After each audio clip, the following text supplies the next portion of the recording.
Hey, we're live, everybody. Welcome. Fuck you. We've had a saucy day, Brandon and I. No, he's had a saucy. I have had a saucy, only because I haven't slept. I told you, I didn't sleep that well. I didn't pay attention to that part. I know, because you were talking about, my grandma's got cancer. Oh, wow.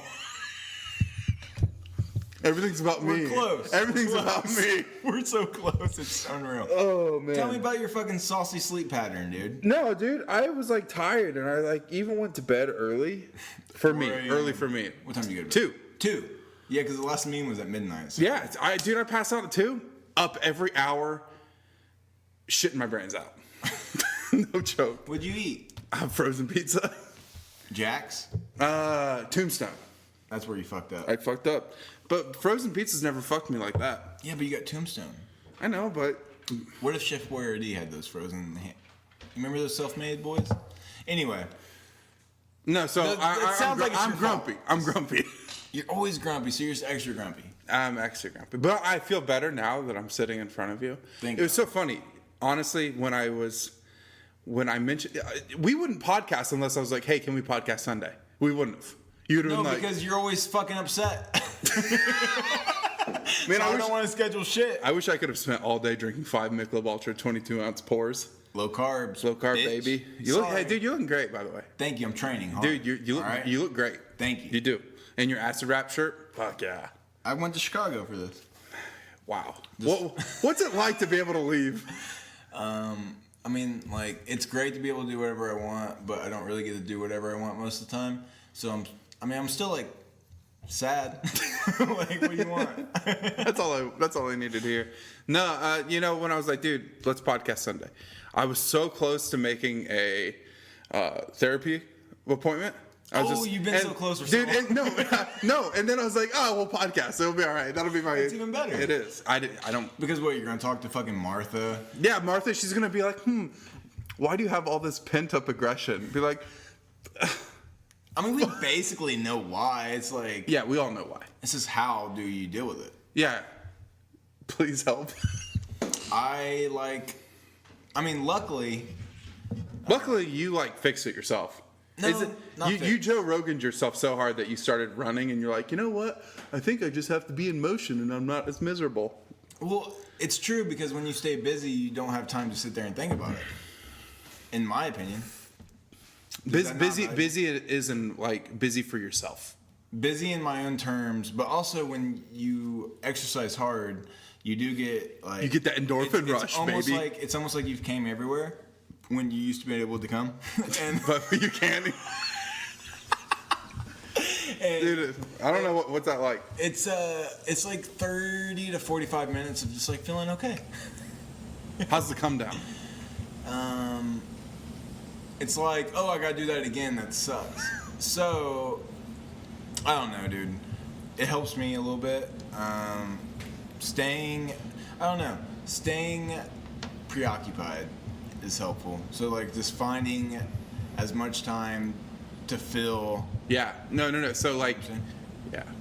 Eventually, they'll catch up. So you just keep burying it deep under with preoccupied. Yes, but also when I'm not knocking, dude. I'm not knocking. No. I'm really not. But it's another great. release, a better release that I have found, even though I haven't done it in 3 weeks, when I get to go up and do my stand up, which is basically 5 to 10 minutes of making fun of my mom. That's great because those are true stories that really bother me. But I get to spin it and then people laugh and they're not laughing at me, they're laughing with me. You're like, wow, this kid has a fucked up childhood. Round of applause. Yeah, exactly. Hey, so back to talking about your mom, since you were just doing that. Remember that time? I think it might have been a few days ago when you screenshot a conversation you and she were having about my brother. Yeah. So do you have a brother? I don't know. Yeah. So I mean, what did I? So it was a Facebook conversation that you were having with your mom, and it yeah, I know. A nice Facebook chat. But she just emailed me. She just messaged me. Yeah. So, out of the fucking blue, because, I would say that they don't talk on a daily basis, yeah? Where's my mom? But Yeah, the first thing I see when I wake up at like 2 p.m. is this conversation screenshot.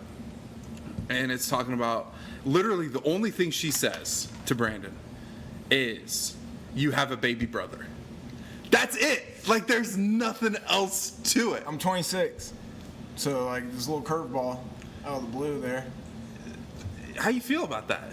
I know it's not real. Okay. So it's for sure not real. That's Clopton talking or something, Yeah. dude. Hold on. I'll just read you the rest of that conversation because it did go on. Okay. So, plug sponsor real quick. Yeah, this is Me Undies. I'm wearing You them listen right to now. Joe Rogan. Fuck you. You make fun of it, but you listen to it. Yeah, I love Joe. The last one I listened to him was the when Bernie Sanders was on. This is a message I got from my mom the other day. It says, "Hi, Bubbers. I have some knickknacks I want to give you. If you like it, I have a Mickey Mouse phone I want you to have." That's great. Man. All right. So she messaged me. She said, "You have a baby brother." And I said, "What's his name? Sandon?" And she said, "I like that name." And I said, "Yeah." So basically, that was it. But it's funny. I mean, just like out of context of literally there being no context, and that's what she dropped on you, and you having like not even the audacity. It's not gall. It's just you being like, "Yeah, his name's Sandon." That's great. Because I love my mom, but she suffers from an assortment of mental health issues. Variety. Like, you name it, she's probably suffering from it. It's like if you put a list of scattered a list of mental disorders onto like a board and you close your eyes and you threw a dart at it, you're most likely gonna hit something that she has. Most likely, dude. Bipolar.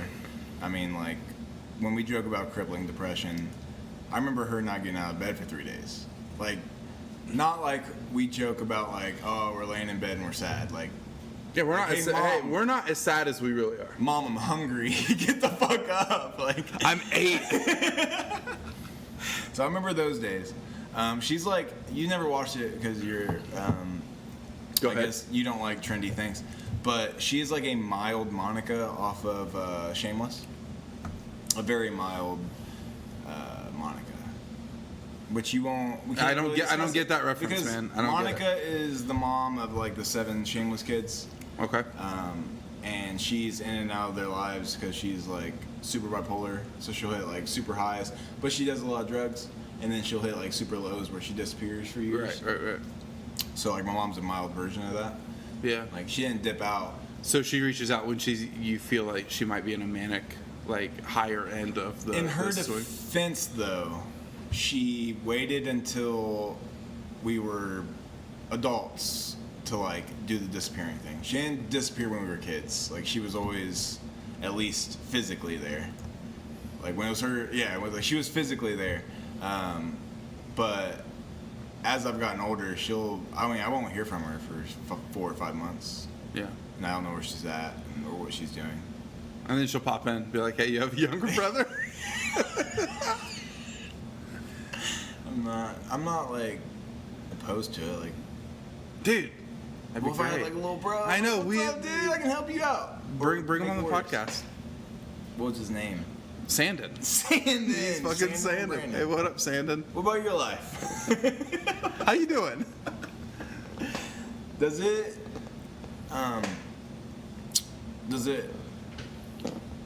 because when I look at it from my perspective, Yeah.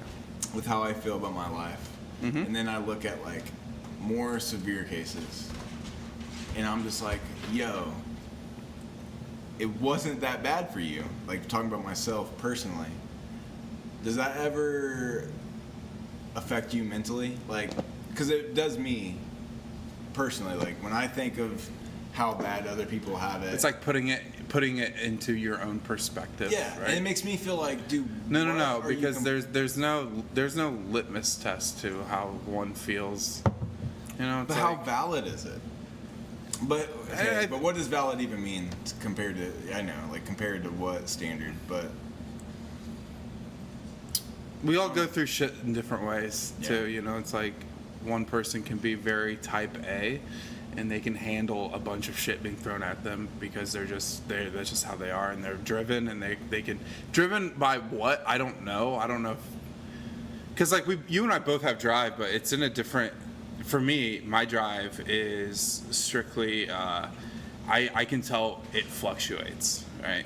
And I'll get so overwhelmed by the day-to-day that the drive of wanting to do something that I feel is important to me, or even people that I care about that I want to do something for, that it almost feels, instead of it being like something that I've wanted to do, it feels like a task, or it feels like a chore. Even though that's not the case, it's just... I'm not type A, and I'm certainly the day-to-day. I don't know anybody else that could relate more. Okay, so this is day-to-day. You know, it's just like the monotony of you're doing the same shit over and over, and then you die. Yeah. Do you think that's extravagant? I get, but. Okay. But my brain will go there for no reason. It's like, why do I even... What made me think of that? Like, why did I go... It's not reasonable. It's not... Dude, I'm about to diagnose you as your therapist right now. I think most of your... Okay, that's a very broad thing. I'm going... Yeah! I was waiting. In my opinion, I think a lot of your discomfort with life...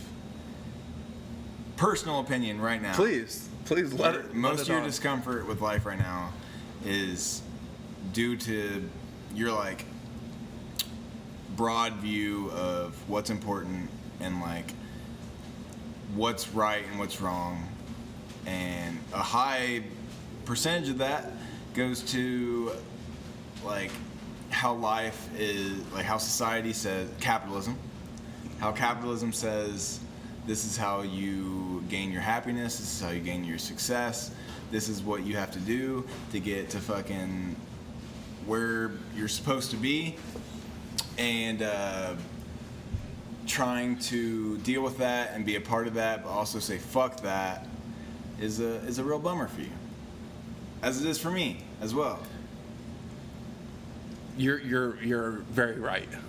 It's hard to operate in a very strict capitalist society when it's like, because those are not happiness values. No. It's like happiness exists once you get a good job and then settle down and have kids. White picket fence. And then you're able to. Yeah. I think when you can vacation in Paris after 20 years in the company and yeah. And it's not even things like you're dead on though. It's almost you lose a passion that it's a bummer. And I'm not like, there's always things for me to learn, and there's always things for me to continue to try to get better at doing. I'm not saying that I'm like I've peaked intellectually. Right. However, it's hard to be where I am and where you are in a mindset to where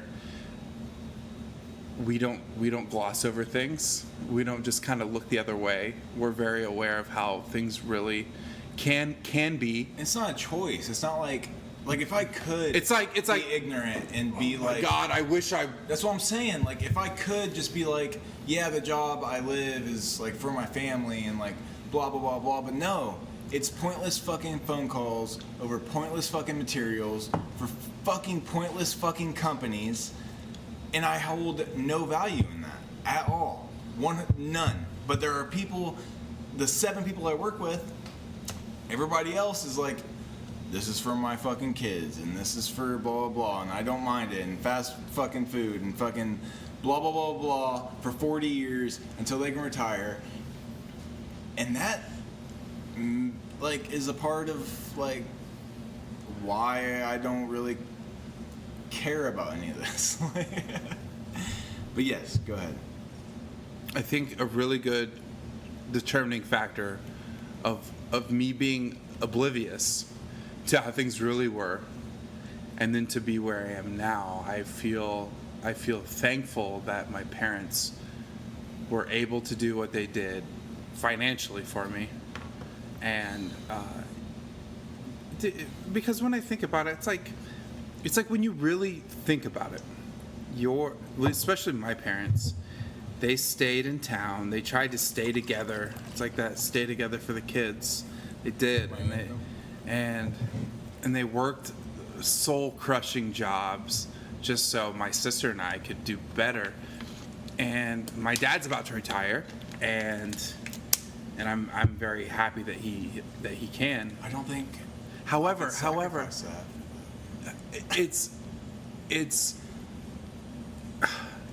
like I talked to him about it, and I was like, because when you think of, you're very disillusioned with how your parents have a relationship outside of father son, mother daughter, being a person, being their own sentient being. You don't think about their that. own goals and their own wishes. For them to just be like, bah, I got to do this for my son, who keeps eating Lunchables every fucking day. He's eating like a horse. I got to work a second job because he's eating us out of the house. It's just things like that, and it's a noble thing to do. It is. There's nobility in that. I'm not knocking anybody that works for other people. It's crazy to think about. It is, and like that. That's a love, a deeper than love. That's your commitment to your family. How I don't have any commitments though. I have commitments to my dogs. I have commitments. Sorry for breaking that today. I have commitments to pay a mortgage and pay a car payment. However, my house isn't saying thank you for another payment. My dogs are happy because they're full, and so that's nice. But dude, the day-to-day grind, when you realize how shit everything is in this world, and we might not be here in 70 years as a planet to think about things like that. Honestly, it's been more that than anything else. As of right now, it feels like why even do anything long term or have kids when if the deadline now that I've heard is like 18 months, and if there's not a drastic change in 18 months, then there's going to be incomprehensible damage. Can I recommend something? Please. Stand up. Like, I don't know. You're the funniest friend I have, smartest friend I have, and if you that's two for two. And the jokes you've sent me, if you could just put those two things together, and go up there and relay like your true deep fucking thoughts on what bothers you the most, and then you hear people get it and laugh back with you, you'll chase that forever, and that'll be your main focus. It won't be, I don't know, I'm talking absolutes, and I hate absolutes. I think personally it'd be a great outlet for you, and it'd be something that's like, this is what I can look forward to. And I know work and everything, but Monday nights you can go to Joker's, Tuesday nights you can drive your ass to Fort Wayne. It's unfortunate that these are the places we have, but you could have just 2 days a week, for outlets. Yeah. And it'd be something that Wednesday, Thursday, Friday, Saturday, Sunday you're looking forward to. For sure. And something that I think you'd get good at. You'll suck at first. Yeah. But the best part is like how aware that how bad I'm gonna suck. But I could work with that. It'd be like, bear with me, kid. Your advantage is you're gonna steal the show the minute you step foot on stage. And that's no fault of your own. But it's a beautiful thing, because they're like, oh, what's this 7-foot motherfucker got to say? How hard is his life? Why didn't you go to the NBA? Go to the fucking NBA, God. You fucked up. I think it'd be great. I think you should do it. Well, hey, dude, that's like maybe the nicest thing anybody's ever said. Thank you. And I'm mad at you right now. I know. I can tell. So the joke I'm working on right now for stand-up is a vibrator Harley seat. Okay. Work with it. Fuck it. It exists, dude. It's a real thing? It's a real thing. No. Sexual pleasure? Or Yeah. It's called like the Vibe and Glide. So I'm going to Muncie. Come while you ride? Dude, it's Dilly Dong coming. I don't have a for that. So my friend and I, Corey, he just bought a new motorcycle. And so he was going to go take it or set up an appointment. And this is in Muncie at the Benson Harley dealership there. And so we're looking at like motorcycles and the guy that we know, or he more knows than me, we were talking and he's like, yeah, this seat has a vibrator built in.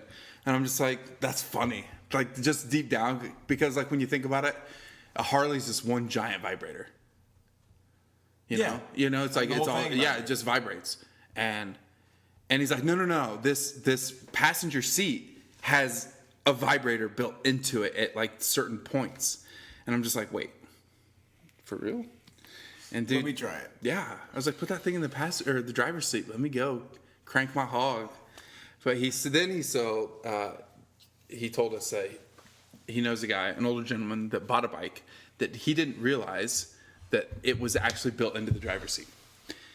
And he was like, what's this button do? Is he's driving because it's like under the seat and he flips it. And his butt came. Dude, and he goes off the road. He wrecked out of pleasure. One of the funniest things, he's okay, but just to think that there's a market for that. And the fact that everybody that rides a Harley are just like, not everybody, but they're that demographic of Harley riders. Most of them.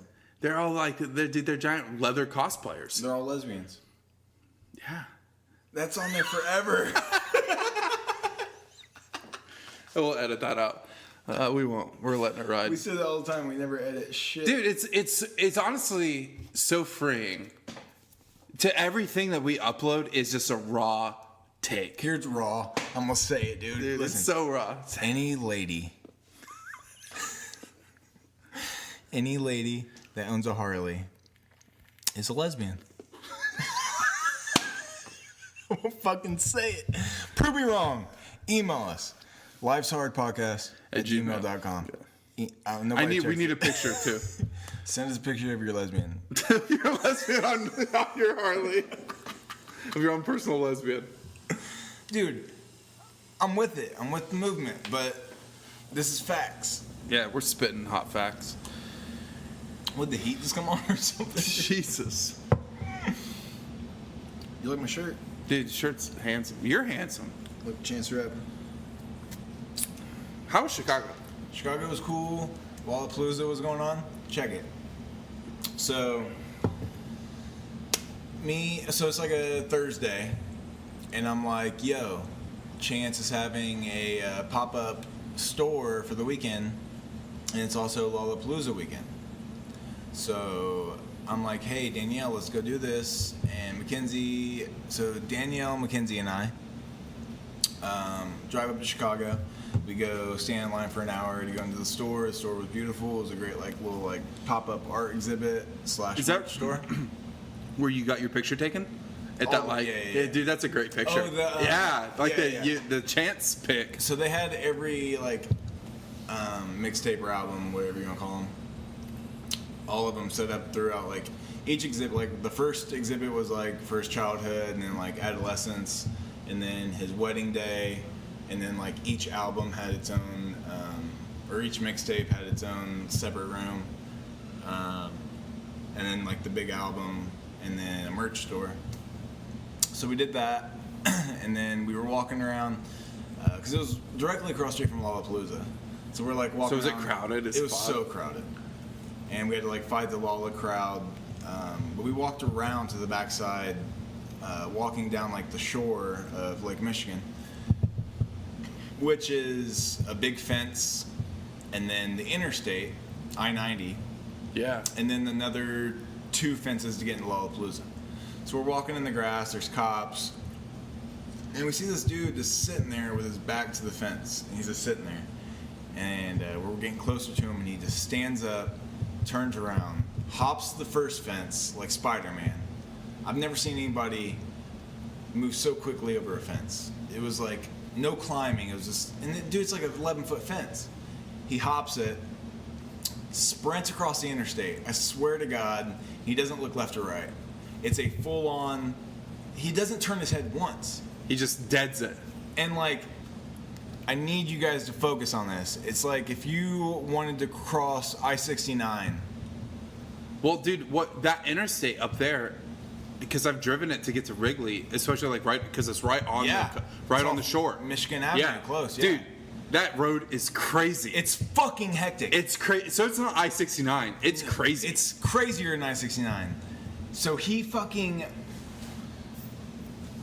face first, 100%, doesn't look left or right, sprints it across 3 lanes, a medium, and then 3 other lanes to this fence. And cars are fucking slamming to a stop, honking, and he doesn't give a shit. And he makes it, he hops the other fence faster than the first one. We lose him for about 3 or 4 seconds, and then we see him hop the second fence. The third fence, actually. Third fence into Lollapalooza, he made it. Wow. He snuck into Lollapalooza and made it. Wow. And then we saw a group of... Well, did you see that video of all the people hopping the fence? We saw those groups. Yeah, so the next story. We saw a group of 100+ kids. This one girl had a stepladder with her. Like, and they're walking through, like, 10 minutes after this dude just made it. And there's probably 10 to 15 cops on bikes right behind him. And, I mean, their plan is to... But we lose them before they ever try anything. I doubt they did because they had a lot of cops behind them. But telling that story, I just remembered, in between those 2 fucking stories, a group of 3 tried to hop the fence. 2 of the 3 made it pretty quickly over the first fence. And the third guy struggled. Eventually, they all made it across the interstate very slowly and, like, embarrassingly. And they got caught over the second fence. Like, I saw them get caught by cops, but because they were not very good at all. Not like the first guy. But it was hectic. Yeah, that video's crazy. Where they actually, then, did you see the guy with like one leg? Yeah, get busted. One of the rappers let him in though. Yeah, I heard about that. Yeah. Paid for. I learned that in the line to get into the pop-up merch store. But yeah, they were talking about. I can't remember what the rapper was. Not Future. I don't know. But one of the rappers paid for his 3 days to get in. That's dope. Yeah. He was just a little too slow. Given his situation. No, but he thought that, it was okay to break in. I appreciate him, dude, going for it. Fuck paying everybody. I mean, why don't you pay for the other people with 2 legs? I agree. What is this, America's Got Talent? I don't know what I'm saying, guys. Don't listen to me. No, we do. Dude, our listener count is going crazy. I went to Starbucks. Yeah. And Marissa and my friend Bailey were talking about the episode where you talked to me about the joke I made.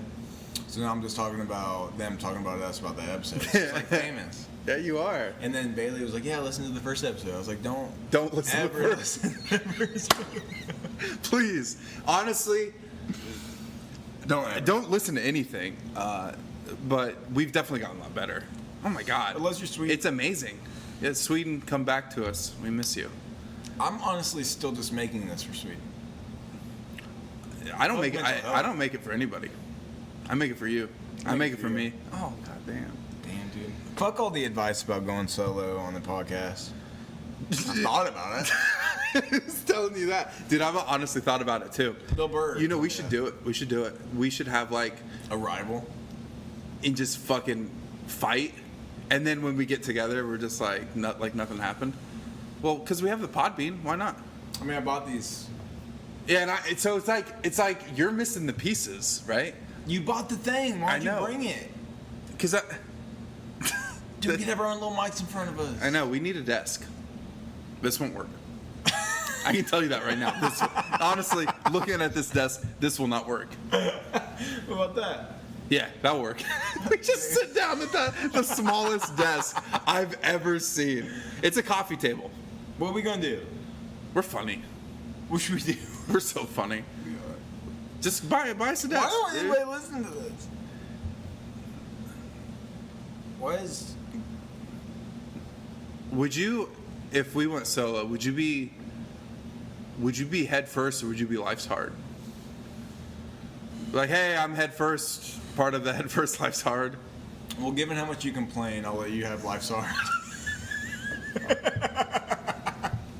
I'll take head first. Okay. Fuck it. Whatever, dude. You could be my first guest. Nathan Deal would have a. Dude, Nathan Deal is going to be our next guest. He has to be. 100%. He has to be. Stop putting it off. I don't know what to keep telling him. Last week, I was like, hey, let's call Nate. And you were like, I'm just joking. Nah, me too. Nate. Come on over right now. Come Nate, on over come right here. now. Come on over. Nate, come here. Nate, come on. Just like that. What if he showed up? Like he's already somehow listening. I'll be done. Yeah, we're not posting it yet. It's not live. We're not live. Why aren't we live? This been a year. We need to stream it. We need to something. We need to progress. I know.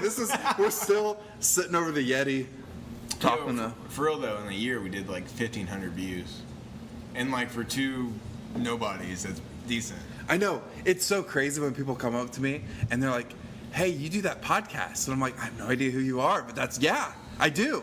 And like, "Oh, I'm Brandon's friend." Oh, of course. Chris came in. Your friend that you work with. Chris Cooper? Yeah. What'd he he say? came in last night. He was like, "Yeah, I work with Brandon," and I was like, "Great." No, it wasn't as awkward as that. He said that you said a lot of really nice things about me, and I'm like, "This is fucking bullshit." I would never. No, he was really nice. I think he was with his is it girlfriend or Wife. Yeah, they came and sat at the bar waiting for a table. And they were really nice. They came in last night. He called me. I was watching Handmaid's Tale. I'm gonna text him right now and be like, "Hey, dude." I'm just gonna say, "Hey, dude." Oh, he drank a really dark beer. He got Robert the Bruce, bro. What? Yeah. He wanted me also to let you know that he did. What? He Yeah. only drinks Miller Lite. Yeah, dude, he drank a super dark beer. I just texted him and said, "You drank a dark beer last night?" Yeah. Look how many question marks and exclamation points I put. Because he only drinks Miller Lite. It's crazy. He didn't. He drank Miller Lite. He wanted me to tell you that though. Wow. Hello? The darkest, bro. No, he just told me you're fucking lying. I'm so sorry, you're but I on- did tell him first. I said, dude, tell Brandon, please. He just fucking goofed me. Thickest beer. He goofed me, dude. I had him spinning there for a second. He's like, he only drinks Miller Lite. I was like, yeah. He got like the darkest beer we had, and he said he liked it. Yeah, dude, I was like, dude, listen, Brandon gives me so much shit about drinking Miller Lite, please tell him, like. You should have told him Miller Lite's off draft. There is no Miller Lite. If he'd have known who I was, he probably would have. Hey, say hi to the podcast. Say what's up, Chris. Hey, what's going on? Life's Dude. hard, baby. That's right. That's it. right. That's it. Well, hey, man, I was almost proud of you for a second, but then you lied to me. Well, hey, how about me and you go Okay. head back there, and I will try one. Hey, That's on boys. Let's go next Friday. We'll skip Terry Frater. Terry Frater. Fader. Tater. Sea Jets. Yeah, damn sea jets on the backward tornadoes. That's right, baby. All right, bud. Let's plan it, dude, for real. If Pagan pours me one, it's disrespectful not to drink it. All right, I appreciate that. He does too.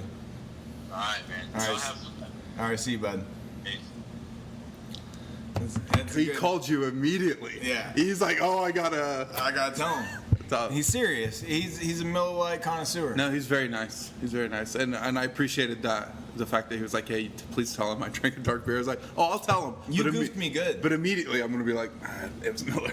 Yeah, but you didn't immediately. You got me to where I texted him first. So like, you did great, dude. I gotta let it build up. Let me be honest with you. Touch my hand. Feel how This warm I isn't- am? Do you feel how fucking hot my I mean, you hands feel are? good. You feel good. Does it feel right? What's your thumbnail look like compared to mine? It's really not that. It's probably the same size. Tiny You ass got a big thumbnails. thumb, dude. You like that, Dude, Is that thumb for pleasure or hitchhiking? This isn't mango, okay? We It's can all not. agree with that. It's not mango. This is good. Yeah, dude, and it's like $14. It's good. Yeah, I'll get you some. This is good. Yeah, it's nice. But every other flavor that the Eon Vapor has, fucking garbage. But the cucumber, tastes like the bad part of the watermelon. What can I say? And that's not that bad. And that's not that bad. No. What were we talking about? We talked about mental health. Talked about what else we talked about? Dude, nothing's real, for one thing. No, that's my thing. But it's true, though. You agree with it? Oh, for sure. Do sometimes like It's like part of it's because I want to say that you're maybe mildly schizophrenic. Not that you hear sounds and you see people, but a huge part of schizophrenia is not thinking anything's real. I don't think shit's real. Dude, it's fucking crazy. But like it's different for me because I don't know if it's different. Let me explain. I don't truly believe that. I mean, like, if you want to put it into the easiest context, Yeah, I believe because nature. our listeners are slow. Thanks, Dad. He just poured me some wine. I almost, not almost. Did I just trash on the listeners? You guys are very smart. Thank you, for listening. You guys are idiots. Listen, it's not the Matrix, but it kind of is. Like, listen, stop, fuck off. I'm talking about my fucking perceptive form of reality. Perception. Not perceptive. Yeah, because words are real. Nothing's real. I just don't. With my belief of the afterlife, which is non-existent for the most part. Yeah, let's talk about that. No, that's where I'm going. I don't necessarily believe that any of this means anything, or that any of, like, if you spend your entire life. I don't know, dude. Come on, get it out. Just say it. It's a long time. Like, it's a long. What's a long time? What I would have to say. Yeah, we got time. Right. Not really that much time. I got to get home and walk the dogs before it starts raining. You suck, dude. Dude, This time isn't real. listen. So on the way over, he calls me. I'm fucking buying him a Red Bull. I'm at the fucking. Didn't ask for it. Well, I'll go ahead and take it back as when I leave. You're like, no. So he calls me and he's just like, hey, what are you doing? And I'm like, dude, I'm on my way to see you. He's like, can you hurry up and get here? And I was like, I'm buying you a beverage. And then he was just like, you're buying me a beverage? That's so nice of you. Because you always do nice. Dude, no matter what, I bring him something. Every time. Don't ask for it.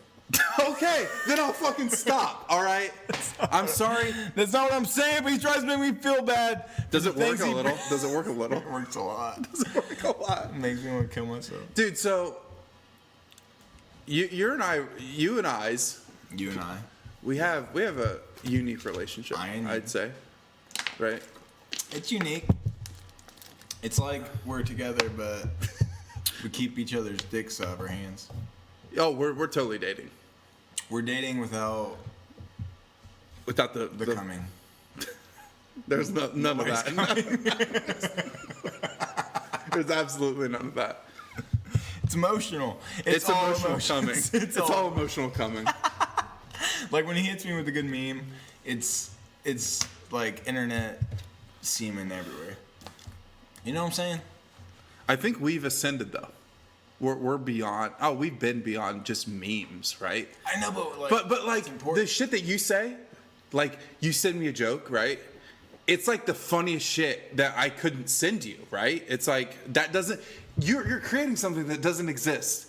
I'm already sending you shit that we send each other shit that exists all the time. Yeah, but you have stuff that exists. I know, but this isn't about me. Fuck, let me compliment you.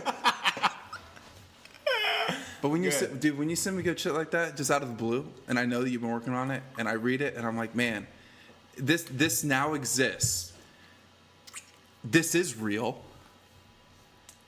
Riddle me that. It's fucking real, son. The funniest part about that is most of the jokes I send you, I never have, not never will, but never have ever talked about it, performed it, or like tried it. It's just like, I don't know, because it's different because I know for a fact you're going to get where I'm coming from. you're going to. I get into a limbo with where like my stand up when it's It's like when you're personal. sending it to me, it's the reaction that Yes. you're probably going to get from me, Yeah. or any sort of response because you and I are similar. When I say it in front of strangers, like, is it too personal? Is anybody going to like? That's what so you should do that and just be like, fuck it, because why not? You like this because you can work that into a bit. Be like, so, it's like, I don't know if I overshare, but this is a really great start. So I'm going to overshare literally everything. Because that's what I do. It's just like, why not?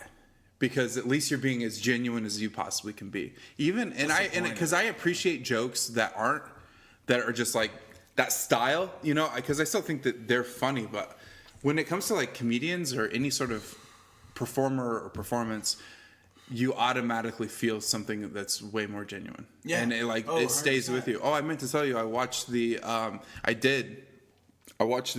Aziz? Yeah. You like it? I don't know if I liked it. We can talk about it. So let's talk about it.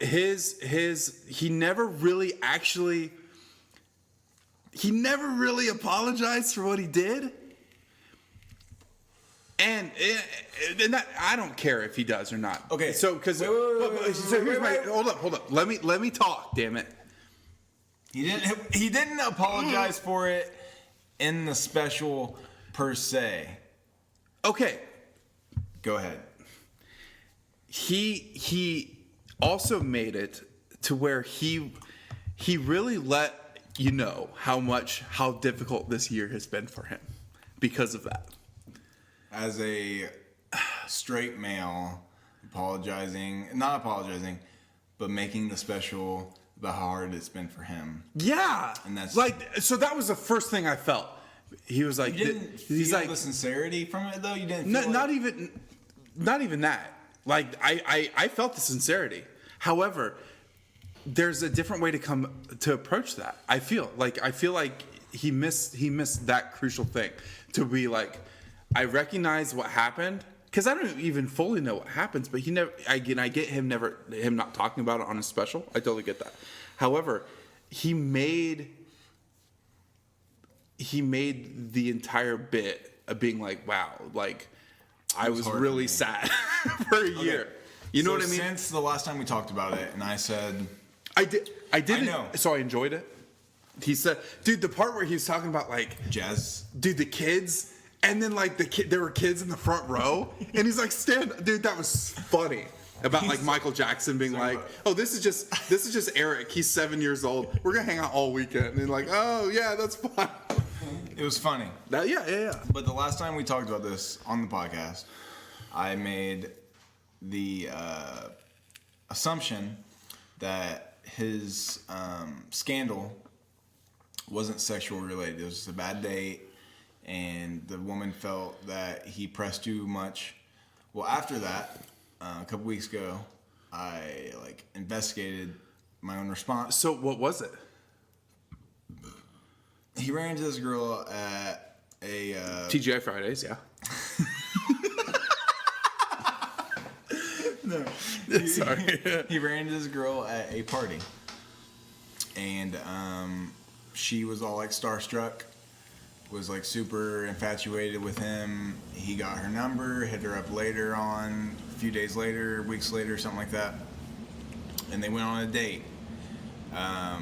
He was like very pressing to like get the check before she finished her food, was very like, in her words, Is that very, very ready to get her out of the restaurant.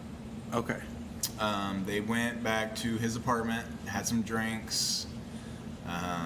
He was very adamant on like moving forward quickly. Sure. She went down on him, gave him oral sex, where she felt pressured to do so. He kept making advantages, saying like very inappropriate sex talk. I'm not ready for that. Yeah. She made it clear to him, in her words, that she wasn't ready to move that quickly. He agreed and apologized for his behavior. and then quickly went back to like getting her to do things. They ended up having sex.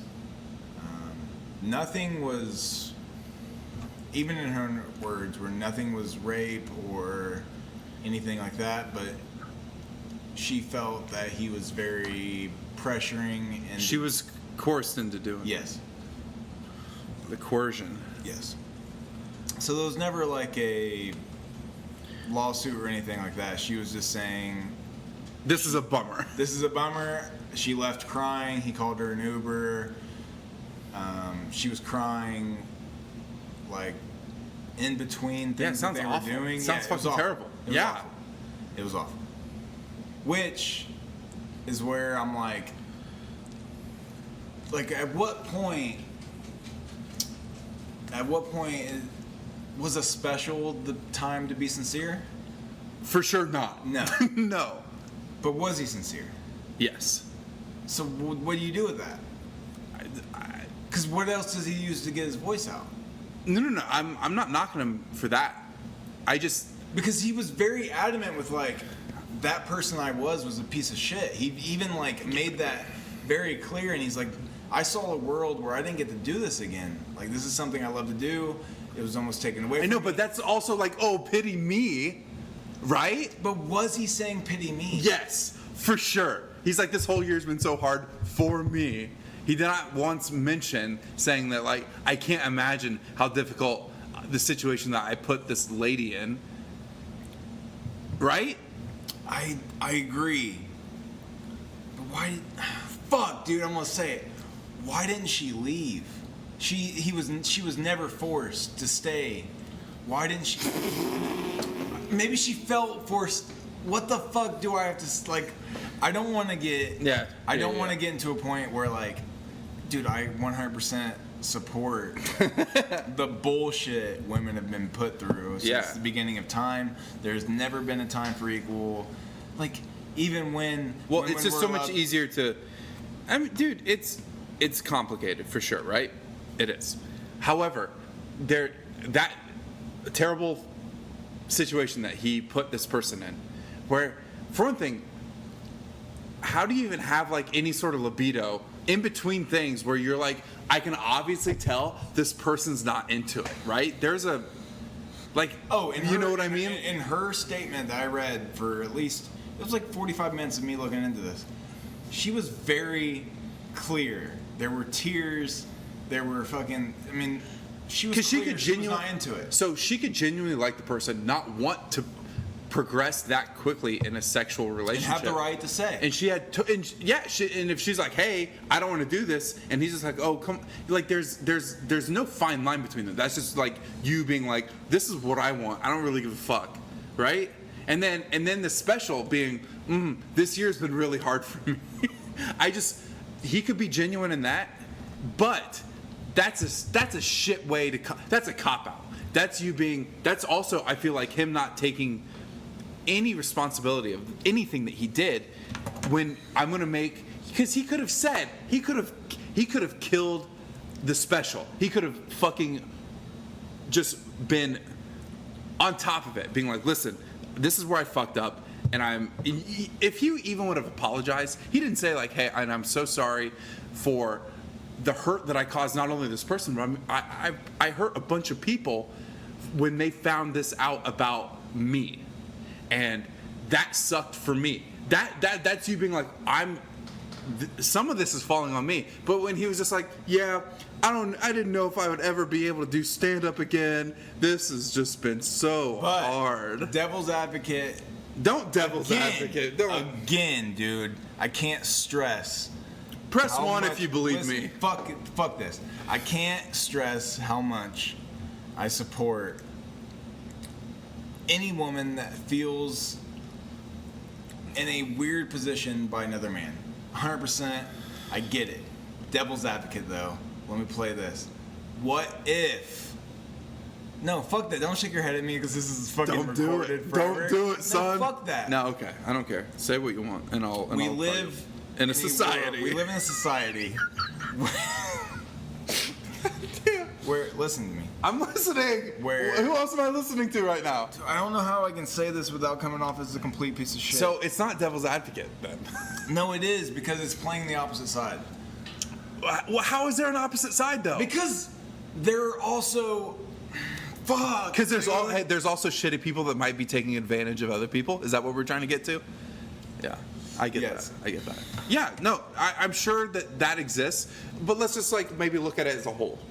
There's going to be people that take advantage of that for sure. But- and if you're looking at someone that's very famous, It's a time though. It's a very popular time, which is great. What's You're getting the R. Kellys, you're getting the Bill Cosbys, you're getting the Weinsteins, you're getting the Epsteins, you're getting all this. you get the people that teens. fucking like the fucking that he's on suicide watch and hemes himself anyway. No, he didn't. Oh no, he We're gonna for get to sure that in a he for second. sure didn't. Let's please get to go agree on Fucking that. Hillary Clinton came in, sniped his Piece of ass. shit. All of these scandals, which are great, where women are coming forward and being like, I have a voice. These are the things that these men did to me. Yeah, it's important. It's important and it's valid. But what about the chances that they aren't valid? Yeah, And they exist for okay, sure. But we're in a time Where we can't we are- talk about that, right? No, we can't. Yeah. We can't talk about it. And what if Aziz Ansari, Asterisk that what if. very what if, even coming from my own voice right now, I'm speaking so highly what if. Please follow that. Do not. This isn't what he thinks. This No. is a plot, a perhaps This scenario. is a perhaps. What if things were exaggerated? Because he never, ever, once, ever came out and said, this is what happened, and gave a fucking play-by-play. But what do you do in the midst of this whole situation where the extreme, not even extreme, dude, I'm really trying to be cautious. I get that. The Me Too movement Yeah. is going on, and they're catching all of these pieces of shit, and this is in the midst of like the Bill Cosby trial. This is like in the midst of all of these powerful rich men getting put into the light of being the true pieces of shit that they are. What can he say? What can he do? If the situation isn't as black and white as this lady explains it to be. So I get what you're saying. Okay, thank you. I do. Okay, thank you. And I'm sure that the people that listen will get it. I will say that it's, even if you're not sure, even if you're going to be like, who's is layman's terms, what side can I be on? I think the safe bet is to always err on the victim. For sure. But that's for sure. so- because okay, in the hypothetical sense that it's not true, that this didn't happen. Oh, sorry, Aziz, but you see all these other countless dudes get busted. It might not be on you. It might not be that. However, what if he's on a date and he reads it wrong? And then by the time it's clear as day that this isn't, I'm really trying to be careful 86 right your now. fucking life, dude. You're out of there. Be I like, oh, disagree, dude. I disagree because I feel like to be pressing at a certain extent. what's pressing? Because That's a good question. so like there's different form. I would say like pressing to you is going to be different than pressing to me, right? Because I feel like also because it's all about like what you've been through, right? It's like oh, and then you find out that that's not normal. You're like, oh shit. Then I've been like, ugh. Not saying that that's the case. I'm just saying that for one thing, dude. That's a good point. Dude, right? That's a very good point. Thank you. Dudes, let's just say, bottom line, dudes, they get a bad rap, but it's deserving most of the time, to be honest. Really, to be honest. And if you like listen to that and you're like, not all men, well, you know, there hasn't been a lot of really good men, right? And so back to what I was saying, it's easier to, if you're gonna have to put a dog in the fight here, the victim, I mean okay. I'm sure that there's some. Okay, But does that? Okay, let me put this in perspective. There have been times in my adolescent years when I'm a teenager that maybe on one or two occasions I've made somebody. I'm just being honest with you. Be right honest, now. dude. Fuck it. Be honest. Listen, viewers. I've made another female think I was more interested than I was emotionally to get the things that you wanted. I wanted as a teenager. Yeah. Oh, That's dude, wrong. 100%. That's very wrong. But what does that say about me? You're aware of it. You apologize for it, and you feel bad for that person. I'm sure you did, and I'm sure that you had some like self-loathing and hatred. Yeah. But you didn't be like, oh, my year was rough because I wasn't going to be able to do what I wanted to do because I kept thinking about that, right? Because yeah, like even in a very committed relationship, you can have moments to where you coerce the other person to do something that they don't want to do. Like, you can guilt them into almost. This doesn't even have to be like normal. Most of the 9 times out of 10, it's sexually. However, there's other things that you can coerce the person to do, and I'm very guilty of that. In the beginning of the relationship that I was in, I mean, hindsight is always going to be hindsight's always going to be 20/20, So right? with that being said, when does forgiveness become acceptable? And it's not even about asking for forgiveness. It's you just got to kind of have to fucking go with it, right? You're going to be like, this is what you can't undo what you did. You can't undo the things that you said. You can't undo maybe the acts that were done. So, but what you can do is be a voice for people that might not have that ability to do that. So what can Aziz Ansari do? Aziz could be like, listen, I fucked up, and I mean, you can pin it directly on you. You could just say, you don't even have to say the things that happened. You don't have to be as graphic as that, but you can be like, this is where I was wrong, and I was in the wrong, and I hope, I'm not asking for forgiveness, but I hope that maybe someday I can be. And I'm going to do the things that I need to do to make it to where this doesn't happen again, but also shed light on a system that's in place to where it feels normalized that you're expected this act to occur. You know what I mean? In your opinion, is there a line? Because I remember talking about Roseanne. Is it like a line? I'm sorry. No, is there a line of you did too much damage? That you just it's unforgivable. It's unforgivable. I do think so. Like Louis C.K. Louis C.K. Is there redemption for Louis C.K.? No. He can't ever make himself better. I disagree. Okay. No, that's fine. That's fine. No. I just think that there can become a time. Do you think not that he has ever because the first time he came back to stand up since that happened, it was a year and a half later. He came back, did a show in New York, and was making like homophobic jokes, and like a lot of the crowd and the reporter that made this specific report that I read was just like, this was complete bullshit. This is not how you get back in the scene. Blah, blah. Yeah. It's like you're oblivious to 100%. Like your own humanity and other people's own humanities. And that people are very, dude. So also we can agree that we certainly live in a time where things like that are very volatile.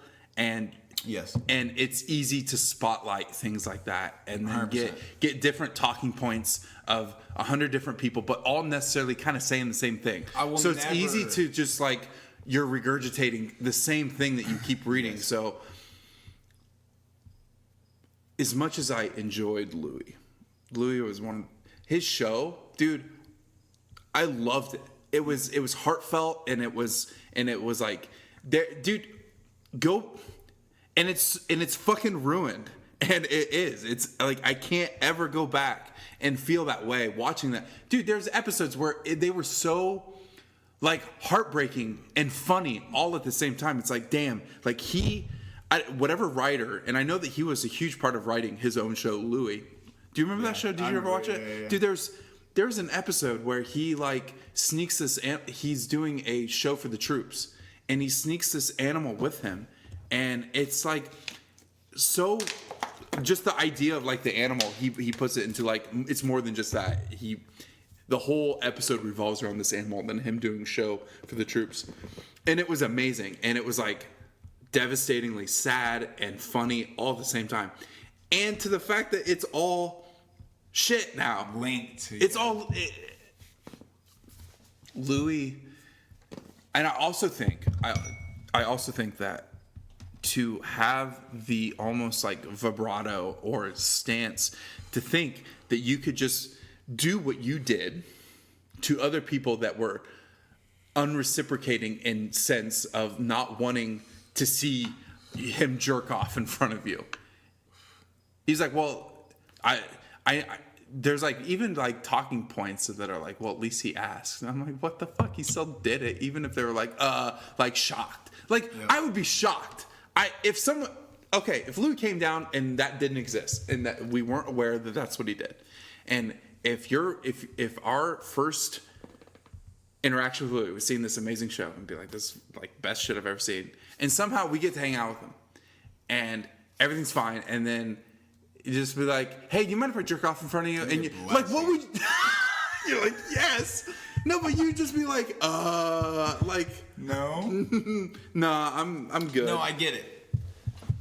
So how would he have to redeem himself? Okay, so let's just say I'm just gonna guess, 39-year-old comedian, and he's exploited for this bullshit, and he takes, let's just assume, because he surely didn't.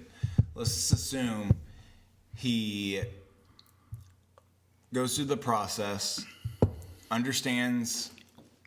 I don't know, dude. Dude, it's really hard. It's really hard. I can't explain what it would take to redeem yourself as somebody to, I don't know. I don't know what it would take. So But I'm not going to say that at that point in his life, if he began to try to become better, if he tried to become better, that he would have no possible chance of redemption, that would necessarily be fair. So it's not fair to think that there's just no way. Yes. Okay. Would it? God, it would have to be a fucking miracle. It would. And I don't know what that would be. That would have to be. Because at what point? But I think the actions that he did almost has unforgivable consequences. It would take a lot.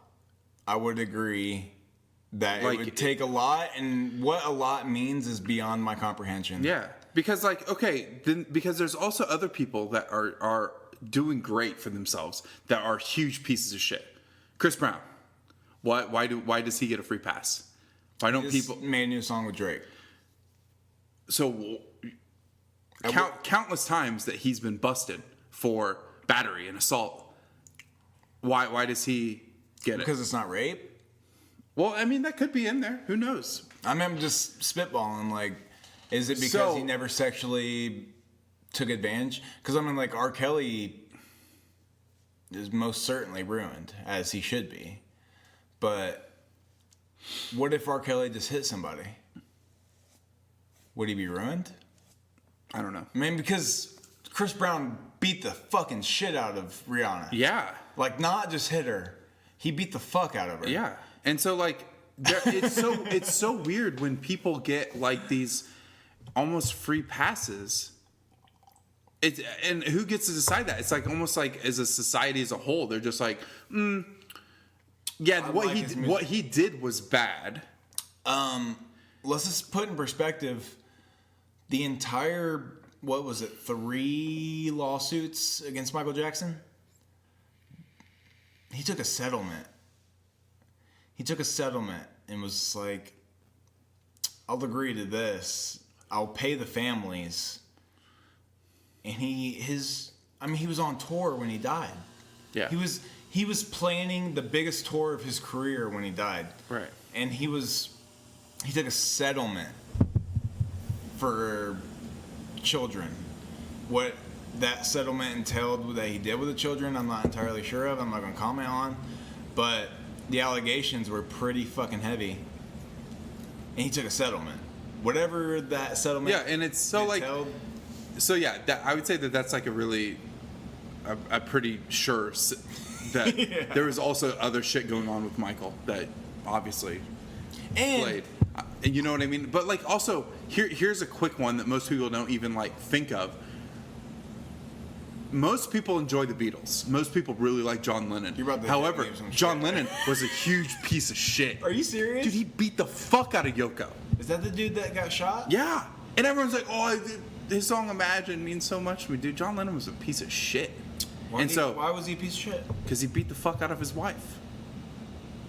Really? Like countless times. What? And people are just like, he was I looked into that dude that killed him a couple weeks ago for like a few hours. Oh, yeah, dude. So when I was at IU. He was a big fan. Dude, yeah, when I was at IU, I had a course I was taking called Crime and Madness. And one of our entire blocks in the semester was about that guy. He was crazy. Yeah, he was bad because John Lennon said he was bigger. Like the Beatles said they're bigger than Jesus, and that's what just made him decide. You can't talk about the Lord that way. Dude, people are crazy. People suck. Also, that's also why I think why I'm so unhappy. Just other people.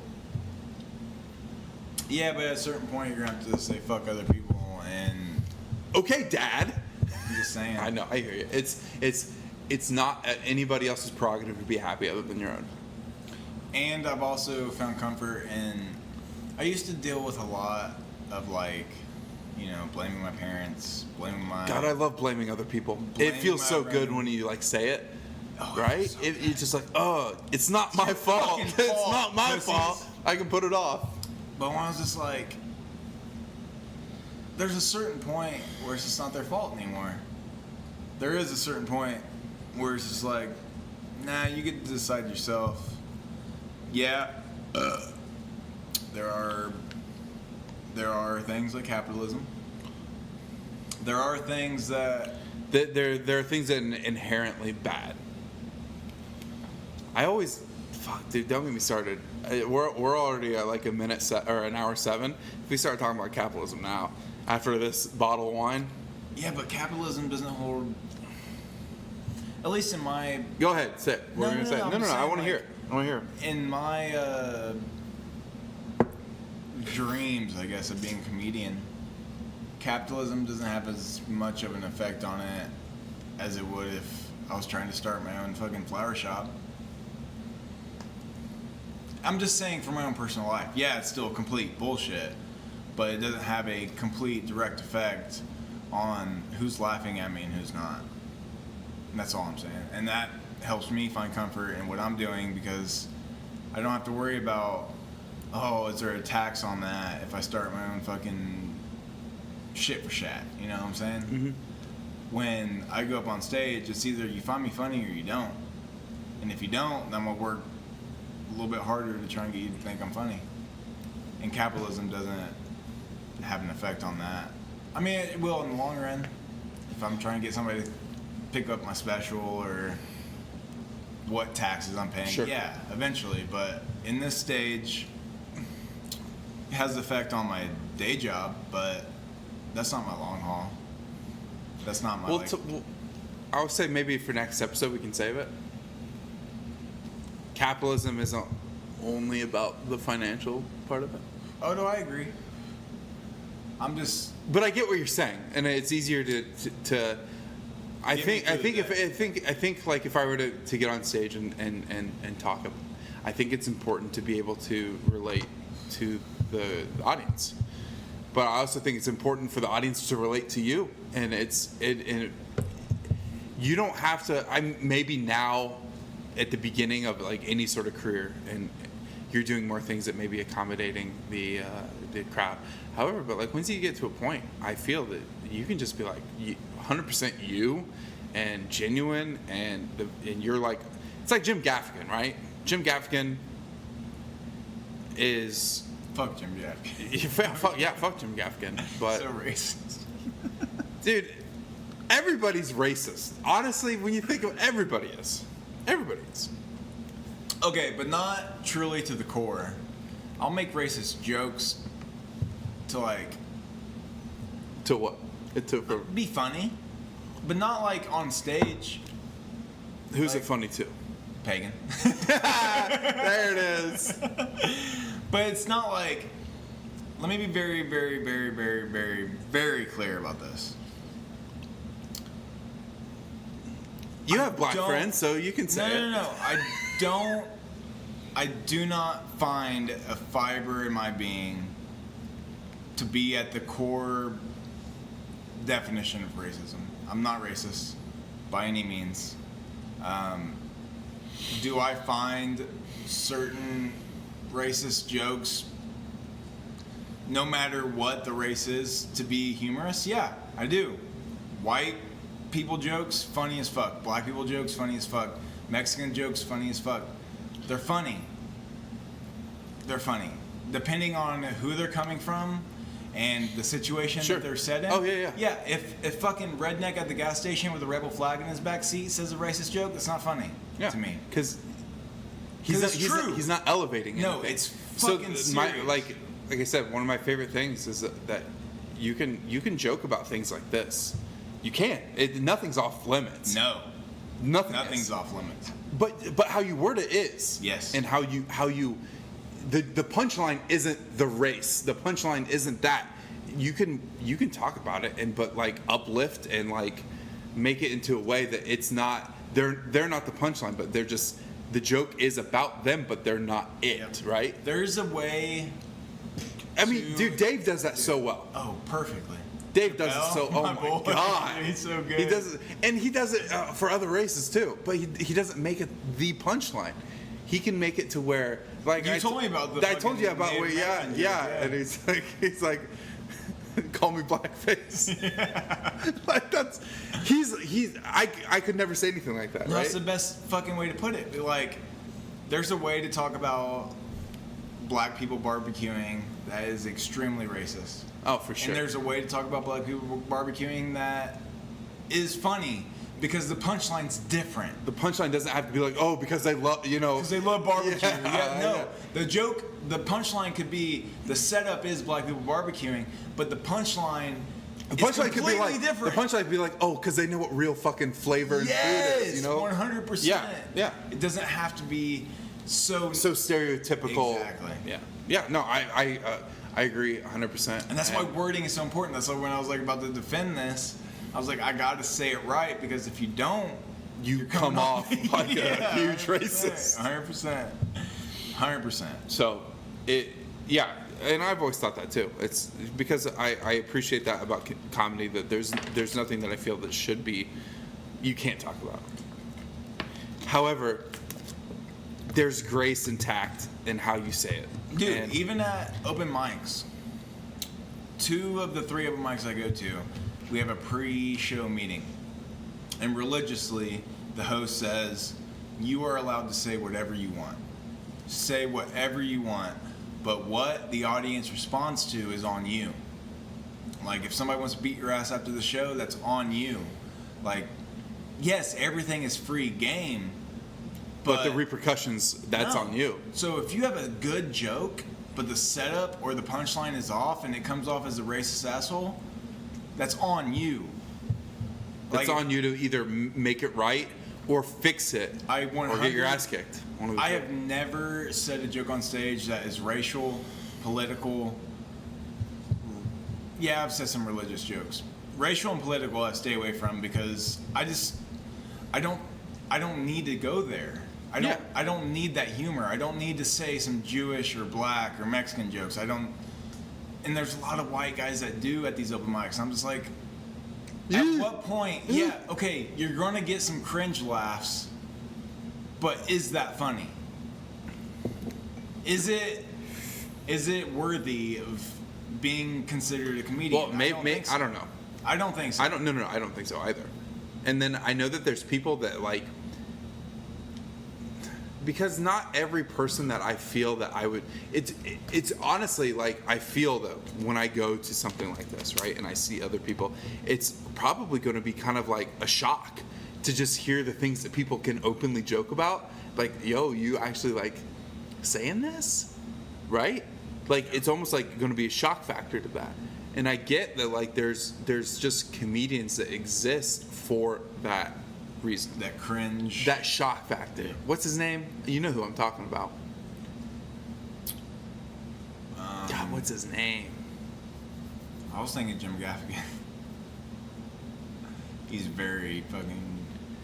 I'm thinking of the other guy. What's his name? Fuck. I always see him on Instagram. What's he do? Chris D'Elia? No. That group? I like Chris, though.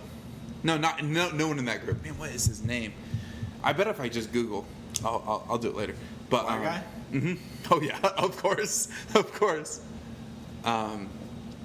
Man, I'll think of it. Sorry, listener, single. I wouldn't know who you're talking about. What do you know him from? He's a famous comedian. Jim Gaffigan is pretty fucking borderline. Really? Are we thinking about the same person? It's not Jim. Jim's like the guy that makes jokes about like Hot Pockets. Short little white dude? And he's not short.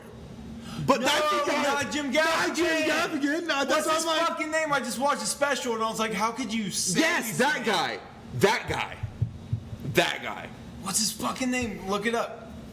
No, Jim Gaffigan is fucking great. He's blonde. He's Yeah, white hair. bald. He's fucking hilarious. Yeah, I was like, I love Jim Gaffigan. I'm sorry, Jim Gaffigan. I'm sorry. I was like, when you said that, I'm like, dude, we're thinking of the It wrong starts person. with a J.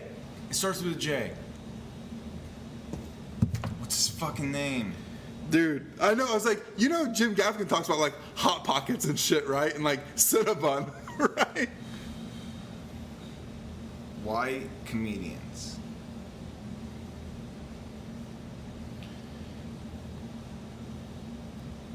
And of course, Jim Gaffigan's the first one that comes up.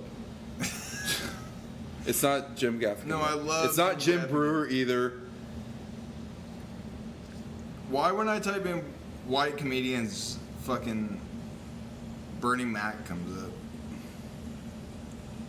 And Chris Rock. This is bullshit. Dude, we have to figure out his name. Yeah. It's important. It's not Jim Gaffigan. It's not. I'm so sorry, it's Jim not Gaffigan. Jim Gaffigan. What's his Yeah, because fucking- he's like a little weasel-looking guy. His name's Jim.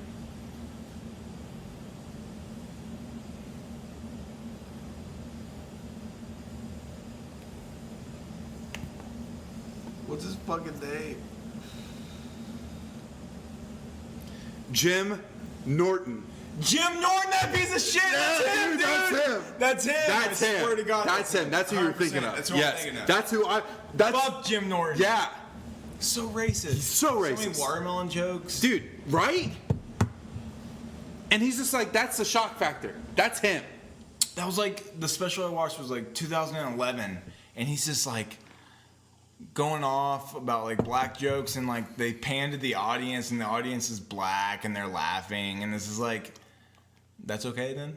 Well, 2011. That's different. Different time. And Yeah, but Jim Norton, dude. He's like, but that's who I was thinking of like, he is going to be a shock factor comedian. so that's what do gonna you say do as a white male when you see a white comedian saying racist jokes and you see a black audience laughing? That doesn't change it, right? No, I don't think so. You can't speak for him. Like, you'd be like, oh, that's offensive. So Okay, because so 100 like, black people think it's funny. So even if it is offensive, right? And what's going to say that a black person can't laugh at a joke that's offensive, right? Like that, it's like things aren't. Oh, dude, you killed it. You just don't charge it. What am I going to do on my drive home? Why So don't you things have a aren't. charger in your car? It is. I do. Go get it. No, No, okay. keep talking. So it's like it can't be as like absolute. It's like, oh, so if a joke's racist and a black person thinks it's funny, it's either, oh, I'm very offended or I'm laughing. Like there's obviously in between. I mean, Louis C.K. set that standard pretty high. Yes. I just think that there's better grace and tact of how you deliver a joke. 100%. That's why I don't So there's, do but race like jokes. if I'm in an audience, right, and Jim Norton's doing his bit, and I'm looking around, and be like, like, and just you see like people of color, people of, because he makes jokes about literally everybody, right? And that's probably his thing. He's like, oh, well, everybody has a free. No one's off my radar of people I make fun of. Yeah, but when you're at the fucking upper hierarchy of what you can make fun of, then you're talking down. You're talking I feel down. like it's easier. It's a cop out. It's a cop out. It's a cop out. That's why, like, not that I have any standard to speak off of, but my jokes are 100% Christian made. Christian made off of my life. Yeah, dude. I don't want to. Yeah, dude, because that's what that's how you operate. But I also But also have like plenty of funny situations. Sure, but you know what? Like I think it's also very, very popular at the time, at the moment, and that's why so many good comedians are so self-deprecating.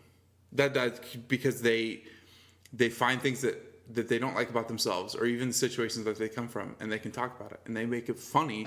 It's almost like their own cathartic release. Like they feel better because not only people are they're laughing, you're making money, right? You're making money off of your own art that you're doing, and it makes you feel better knowing that like there's comfort in that. There's comfort in people laughing about how you deliver your own morbid background, right? Yep.